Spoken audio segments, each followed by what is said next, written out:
नमो बुद्धाय. बुद्ध म्हणजे काय? बुद्ध हा शब्द केवळ भगवान गौतम बुद्ध यांच्यापुरता मर्यादित नाही. बुद्ध हे एका व्यक्तीचे नाव नसून हे पद आहे. बुद्ध म्हणजे अशी व्यक्ती जिने आत्मज्ञान आणि बुद्धत्व प्राप्त केले आहे.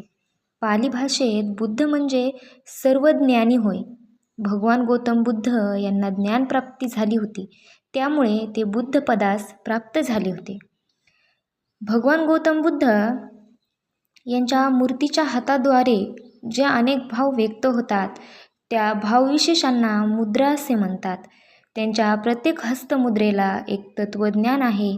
त्या प्रत्येक मुद्रेचा एक अर्थ आहे.